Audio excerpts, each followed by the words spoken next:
जय श्री राम दोस्तों। इस वीडियो में हम लोग 15 ऐसे प्रश्न और उत्तर को समझेंगे, जानेंगे जो कि हमारे एग्जाम में भी काफ़ी बार पूछे जाते हैं तथा हमारे जो सामान्य जीवन है इसमें भी इनका काफ़ी ज़्यादा महत्वपूर्ण योगदान है। तो चलिए हम लोग वीडियो को प्रारंभ करते हैं। पहला हमारा जो क्वेश्चन है वो हमारा पहला क्वेश्चन है कि अवधि रामायण के रचयिता कौन है। यानी कि हमारा पहला प्रश्न है कि अवधि रामायण के रचयिता कौन है। तो अवधि रामायण के रचयिता कौन है, तो इनका नाम है गोस्वामी तुलसीदास। जी हाँ दोस्तों, गोस्वामी तुलसीदास जी ने ही अवधि रामायण के रचयिता की है, जो कि संस्कृत रामायण जो है उसका ये एक वर्जन कहा जा सकता है अवधि में। तो संस्कृत रामायण को किसने लिखा था, तो उसको लिखा था महर्षि वाल्मीकि ने। अगला हमारा प्रश्न है, किस ऋषि के कारण लक्ष्मण को मृत्यु दंड झेलना पड़ा। तो उस ऋषि का नाम है ऋषि दुर्वासा। जी हाँ दोस्तों, ऋषि दुर्वासा ही थे जिनके कारण लक्ष्मण जी को मृत्यु दंड मिला था। हमारा अगला प्रश्न है कि रामायण में कुल कितने श्लोक है। तो रामायण में जो संस्कृत रामायण है इसमें कुल 24,000 श्लोक हैं। अगला हमारा प्रश्न है, संजीवनी बूटी किस पर्वत पर पाई गई थी। तो संजीवनी बूटी जो है, जब लक्ष्मण जी को मूर्छा लगा था तो उस समय संजीवनी बूटी लाने के लिए हनुमान जी किस पर्वत पर गए थे, तो उस पर्वत का नाम है द्रोणागिरी पर्वत। द्रोणागिरी पर्वत, जिसकी वर्तमान स्थिति है उत्तराखंड राज्य के चमोली जिला में एक गांव है द्रोणागिरी, और उसी के पास है द्रोणागिरी पर्वत। अगला हमारा प्रश्न है कि रामायण में सबसे अंतिम अध्याय कौन सा है। तो रामायण कहा जाए या तो अवधि रामायण कहा जाए या फिर संस्कृत रामायण कहा जाए, दोनों में अंतिम अध्याय का नाम है उत्तरकांड, क्योंकि दोनों ही रामायण में सात सात कांड है, सात सात खंड कहिए या फिर सात सात अध्याय, दोनों में सात ही सात अध्याय है। तो पहले चाहे संस्कृत अध्याय में कहा जाए तो उसमें भी 7 अध्याय, जिसका अंतिम जो प्रारंभिक कांड है वो बाल कांड है और अंतिम कांड को उत्तरकांड कहा जाता है। और अवधि रामायण में भी प्रारंभिक जो कांड है उसको कहा जाता है बाल कांड और अंतिम कांड को उत्तरकांड कहा जाता है। अगला है, रामायण में रावण का किरदार किसने निभाया। इस क्वेश्चन का मतलब है कि जो संपूर्ण रामायण जो धारावाहिक है, तो इस धारावाहिक में में रावण का किरदार किसने निभाया, यानी कि जो रावण है उसका किरदार किसने निभाया। तो इसका आंसर हो जाएगा, इसका उत्तर हो जाएगा अरविंद त्रिवेदी। जो संपूर्ण रामायण है जिसका निर्देशक जो है पंडित रामानंद सागर है, तो उसमें अरविंद त्रिवेदी ने रावण की भूमिका निभाई है। अगला हमारा प्रश्न है, श्री भरत किसके अवतार थे। तो जो भरत जी थे वो थे अवतार सुदर्शन चक्र के, ठीक है, वो सुदर्शन चक्र के अवतार थे। जबकि लक्ष्मण जी किसके थे, तो ये शेषनाग के थे। और राम जी कौन थे, तो राम जी जो है विष्णु जी के अवतार थे, और शत्रुघ्न जी जो थे वो शैल शंख के अवतार थे। तो हमारा प्रश्न जो है, श्री भरत किसके अवतार थे, तो ये सुदर्शन चक्र के अवतार थे, ठीक है। नागपाश में राम और लक्ष्मण को किसने बांध दिया था। जब लंका पर चढ़ाई के लिए जो युद्ध हो रहा था, तो उस युद्ध के दौरान नागपाश में राम और लक्ष्मण को किसने बांध दिया था, तो उस योद्धा का नाम था मेघनाथ, ठीक है। तो मेघनाथ कौन था, तो ये रावण का पुत्र था। रावण का पुत्र मेघनाथ, जिसे इंद्रजीत की उपाधि प्राप्त थी, इसने नागपाश जो एक तीर था, जो एक ब्रह्मा जी द्वारा मिला हुआ उसे वरदान था, उसकी मदद से राम और लक्ष्मण को इसने नागपाश में बांध दिया था, ठीक है। अगला हमारा प्रश्न है, किष्किंधा नरेश बाली की मृत्यु के बाद किष्किंधा का राजा कौन बना। तो किष्किंधा नरेश बाली की मृत्यु के बाद किष्किंधा का राजा बना उनका छोटा भाई सुग्रीव।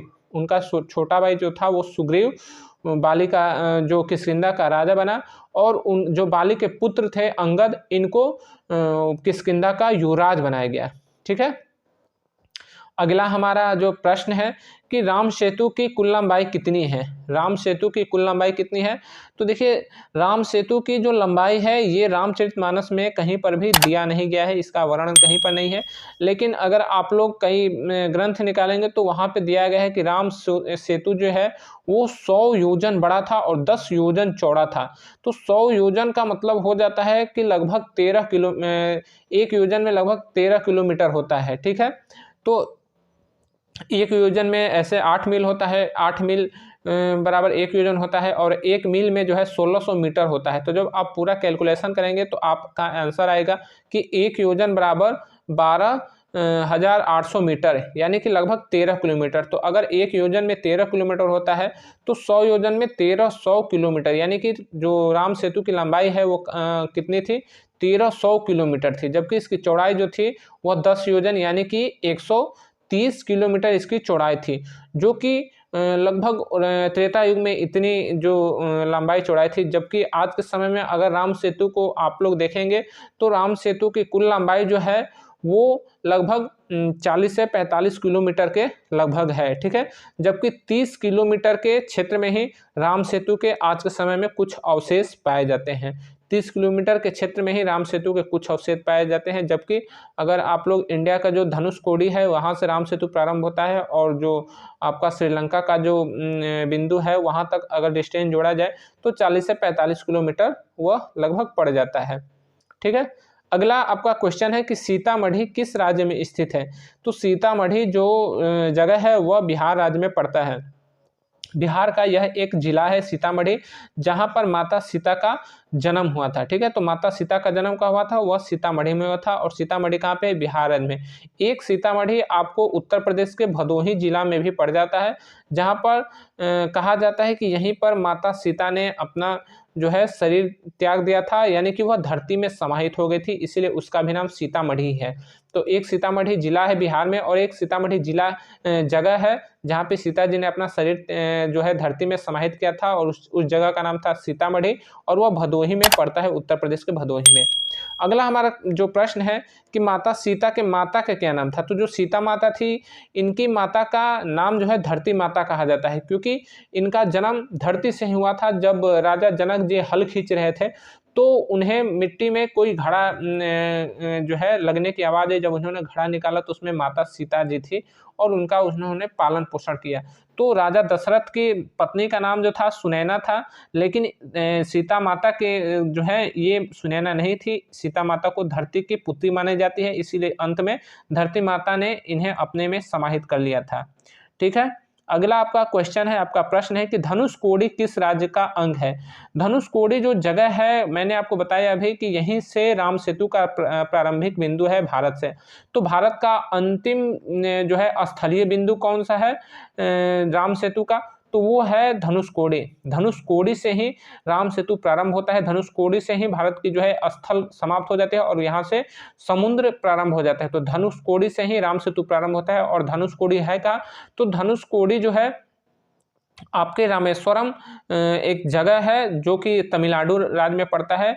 तो रामेश्वरम के पास ही धनुषकोडी है, ठीक है। और धनुषकोडी से ही सेतु जो है राम सेतु प्रारंभ हो जाता है। तो तमिलनाडु राज्य के एक जिला है, जो कि जिला का हमें नाम अभी नहीं याद आ रहा है, लेकिन वहाँ उसी जिले में रामेश्वरम नामक एक जगह पड़ता है, और रामेश्वरम के पास ही है धनुषकोडी। यहीं से प्रारंभ होता है राम सेतु, ठीक है। अगला हमारा प्रश्न है कि सीता स्वयंवर में किस धनुष को राम ने तोड़ दिया था। तो सीता जी का जो स्वयंवर था, तो सीता स्वयंवर जो है आपको केवल रामचरितमानस में ही पढ़ने को मिलता है। इसका महर्षि वाल्मीकि ने संस्कृत रामायण में कहीं जिक्र नहीं किया है। और इसमें जो है लोग कहते हैं कि पिनाक धनुष है, लेकिन आपको रामचरितमानस में, पूरे रामचरितमानस में आप कहीं पे पढ़िएगा, आपको शिव जी का ही धनुष मिलेगा। वहाँ पर पिनाक नामक कोई धनुष का वर्णन नहीं है, ये शिव जी का ही धनुष का वर्णन है।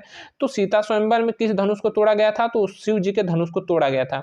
रावण के उस भाई का नाम बताए जो 6 महीना सोता और 1 महीना 1 दिन जागता था। तो उसका नाम क्या था, तो वो कुंभकर्ण था। रावण का कुंभकर्ण भाई था, जो कि 6 महीना सोता था और 1 दिन जागता था।